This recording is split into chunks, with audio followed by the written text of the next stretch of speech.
watching the Mets and Royals play in that series, and the thought of how this rotation was going to look next year, and the theory that John Neese in particular was a guy that was going to be a part of that rotation somehow, some way, despite the way it was set up. Whoops. And yet, exactly. John Neese ends up being used as a trade chip so that the Mets can find themselves a second baseman to replace Daniel Murphy, who they, I'm assuming, decided that was just too rich for their blood. And so John Neese, with a 4.13 earned run average in 33 appearances last year, gets traded to the Pirates for Neil Walker, a second baseman who I suspect will become the starting second baseman for the Mets, who hit 269 last year with 16 home runs. It would appear that Daniel Murphy's got nothing to worry about. He needs to find a new uniform. You think so? They picked up also Chris Asdrubal Cabrera. Good defensive addition. Yeah, he is. Cabrera is a very solid defender. He's also a very good hitter, so he actually gives them that some infield depth. In case someone gets hurt, they can always bring in Cabrera, and he has some pop. So I actually like the two moves for the Mets side, adding Neil Walker, as John said, by trading John Neese, and adding Cabrera. So their defense from the infield should be improved going into next season, and that'll help out their young pitchers. Yeah, and it's an interesting contract that Cabrera got. I mean, 2 years, $16.5 million for a guy that hit 265 with 15 home runs and 6 stolen bases for the Tampa Rays last year. That's not bad. Yeah, that's a nice that's a nice contract for that kind of production. I'm not knocking the production that deeply, but geez, you know. Now, moving on, guys. One of the busiest teams and executives, of course, has been the Seattle Mariners and the other Jerry, the baseball Jerry. I think they've had 8 or 9 trades, John, Chris. They've been pretty busy. They have been. I'm not sure that they've really... I guess they've improved this team. I'm not really sure if they have or they haven't. They got Adam Lynn, Leonis Martin, and Oriel. Hey, Chris, help me out, man. The Seattle Mariners are really, really busy, and like John, I'm not exactly sure what they did. Yeah, the Mariners, Jerry Dipoto, their new GM, has decided to shade things up by adding some new players, and I think having Adam Lynn, like you said, getting Leonis Martin. I think Leonis Martin is going to be their leadoff hitter to start the season. Adam Lynn gives them some power, and I think Lynn's going to have a positive impact on not only the team but also in the lineup as well. So it takes some pressure off of Cano and also Nelson Cruz. So I think adding some offense is what Seattle needs. I'll say this though. Red Sox fans are real happy that Wade Miley is now a Mariner. And the Red Sox are happy with acquiring Carson Smith to get rid of Wade Miley. As far as, I think from the Red Sox perspective, that trade is something that they consider a win. Well, thank you, John, because that's exactly the next to last team that we were going to go into is the Boston Red Sox. And Dave Dombrowski, of course, is the president of baseball operations there, John. And, you know, to run the Red Sox, to play baseball for the Red Sox, in all seriousness, you know, of course, it's an old school organization with a lot of pride and a lot of respect. But the Red Sox know that, of course, the first thing to be a Boston Red Sox, or one of the first things you're going to think about being a Boston Red Sox, is you happen to play in the same division as your arch rival, the New York Yankees. You have to beat Darth Vader. You have to beat the Black Knight. I mean, et cetera, et cetera, et cetera. What, you know, David Price, of course, fantastic. But John, you take it. Boston Red Sox, MLB off-season. Where are the Red Sox? What are they looking like? Well, I think they look better than they did when the season ended last September. You add David Price to this roster, and look, I find it amazing that they were willing to spend what appears to be $31 million a year for David Price. However, there is an out clause in that contract for Price after 3 years, so we're talking at the moment a 3-year, $90 million deal that at least the Red Sox are hooked on. But still, They have found the ace that they didn't have at any time last year. Now, they, as I just mentioned, they traded Wade Miley and relief pitcher Jonathan Arrow to the Mariners for Carson Smith and for Rodney Elias, which provides the Red Sox with some bullpen depth, which also was a serious issue for this team last year. They added Chris Young to provide themselves with some outfield depth. He, I think, in all likelihood, will end up being the fourth outfielder. You get Craig Kimball, who they acquired earlier this year, or in the off season, to essentially become their closer. The makeup of this ball club has seriously changed, and it's going to continue to change if, in fact, the Red Sox are convinced that Hanley Ramirez can play first base for them next year, which I think is still an iffy proposition.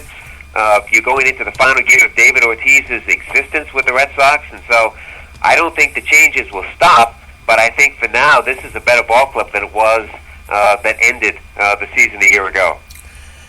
And guys, at this point right here, we'll turn this to the last team that we'll talk about. And look, as serious baseball fans, the one thing that you hope for every single season out there, folks, is a good baseball season. You want your team to win the World Series. How likely is that? How likely is it in your lifetime that every year of your life your team's going to win the World Series? Well, let me know how that happens so that I can root for your team. It doesn't happen, but what we want is a good baseball season. A good baseball season from our beloved team that we root for, and in general, a baseball season free of all these stories and scandals and craziness of cheating, just give me a baseball season that just ball, wood, gloves, and good old-fashioned base path dirt.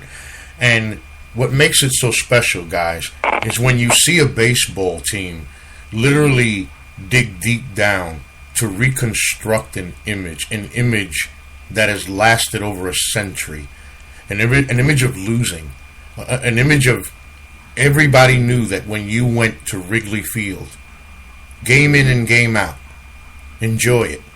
Enjoy it and cross it off your bucket list, because this team doesn't win. And even when this team looks like it will, it shall find a way to lose. Chris Lacy, the Chicago Cubs over the recent years have done an unbelievable job to transform themselves into a bunch of kids that I'll tell you guys, I won't lie, I got goosebumps talking about it right now. When I think of the Chicago Cubs, Chris Lacy, and those young ball players, that manager, which was still, I say, the best off-season acquisition before the baseball season started when Joe Madden became the manager of the Cubs. These kids don't give a damn about the Chicago Cubs of yesteryear. They could give two sugar pops about the legends and the myths and the stories. And man, they're not playing, dude. Please tell me about the Chicago Cubs, about a latest acquisition that coincides with your new article, and really, straight up, man, who the hell is going to stop the Cubbies now? Yeah, today the Cubs, they signed one of the marquee players that had to get to be signed, and after the Jason Heyward, they signed him to an 8-year deal worth $184 million. The deal also includes 2 opt-outs, and he can also opt out. And one of the opt-outs is that he can opt out after the first 3 years. But I love the addition to get Heyward. Heyward is a premium defender. He gets on base. He has hit the pound of pass for the Cubs, hoping that he can do that in the future. And also, they also signed Ben Zobrist, so having Zobrist and Heyward at the top of the lineup is going to create nightmares for opposing pitchers, because both of those guys really strike out. And then the other young players that you already mentioned, you can hit the power. And they also signed John Lackey, another veteran. So I think signing Lackey is good, and having Dover is going to make a big difference for the Cubs. John?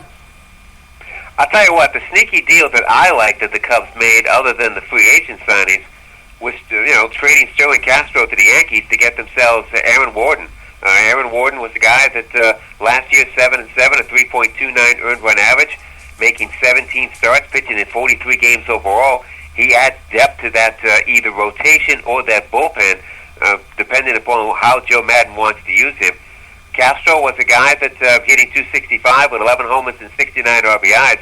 can play shortstop for the Yankees, and the Yankees certainly need to rearrange the middle of that infield and the middle of that defense.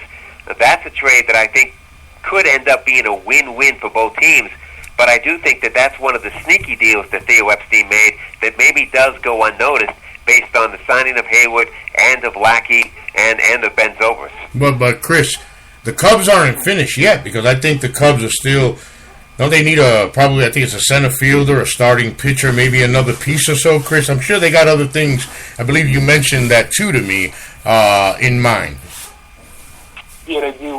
With the signing of Heyward, it makes outfield of Jorge Soler expendable, so they could actually build a package around him, possibly either acquire Tyson Ross from the Padres or the Indians, Carlos Carrasco or Danny Delva. So if they acquire any one of those arms, I think that'll make their rotation even better.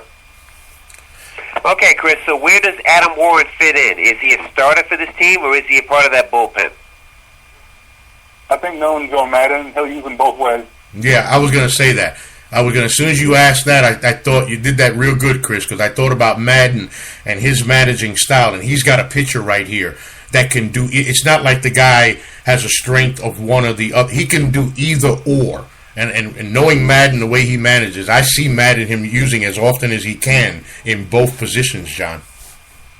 Well, the one thing you don't want to do is certainly put the guy in a position where he wears out that arm before his complete usefulness can be achieved. So I am a bit interested in how Warden ends up being used. Yes, the Yankees used him as a starter more often than they used him in the bullpen, and as I mentioned with the numbers, he did a pretty good job.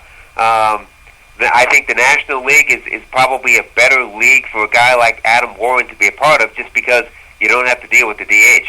Yeah, and yeah. We talked about those spot starts too, John. We know, like you just said right there, the Yankees mainly use him as a starter. But knowing that Warren can go the innings, and a guy like Madden, you can see Madden throwing him in, giving a guy a break, or maybe using him in the long haul in the middle innings, knowing that he's got a starter's arm there. The way Madden runs a baseball team, that guy could become a commodity real quick for the Cubs. I'll say this. You look at this rotation, guys. You've got Jake Arrieta, John Lester, John Lackey as your top three guys. I would have no problem making Aaron Warden your fourth guy. No. Chris, what do you think? Yeah, I don't have any problem with that either. And also, you could possibly move Warren down to number 5 if they can acquire a starter. So I think having Warren I would agree. Being the fifth guy, that's probably the dream scenario for Madden, assuming Theo Epstein and Jed Hoyer can work their magic and try to pry Tyson Ross away from the Padres. Okay. And as far as Ben Zobrist is concerned, let's face it, Madden has experience with this guy when they were both in Tampa together, and so Joe Madden has a very good idea of the versatility that Ben Zobrist can bring to that everyday lineup in terms of defense and even in terms of offense itself. So, the relationship that those two already have with each other, I think, just pays big dividends for the Cubs. I don't think there's a question about that. No, Zobrist is a very multi-dimensional player. He can virtually play any position on the field. So if Madden wants to, he can give Chris Bryant day off. He can give Anthony Rizzo day off. If he notices that Heyward is slumping, he can give him a day off in center, and knowing that there won't be a decrease. No viewers tonight. He didn't be a production or playing defense. Thank you, Zobrist is a very talented defender as well. Absolutely, and I do think that that's how Madden is going to use him. He's not going to put him in one specific spot. He's going to put him all over the place to give guys, as you mentioned, days off, and to provide different looks for the different starting pitchers that the Cubs will face, not only in the division, but really all around baseball as a whole. Yeah. And so there, ladies and gentlemen, you have it from both of our minds here, as I tried my best to help the guys. You guys know how I do it. I try my best to help them. Oh, actually helped me. But yes, those are our winter meeting talks right here. Of course, we covered the baseball teams that seems to have had the most impact here in the winter meetings. Of course, it's just the winter meetings, folks. It's just the beginning. Plenty of moves to be made, as John and now Chris is reminding me. I asked them, hey guys, you think we got enough content to do a show every week? John tells me right away, Yeah, Ralph, are you kidding me? It's plenty to talk about in the off season. And I happened to ask Chris today.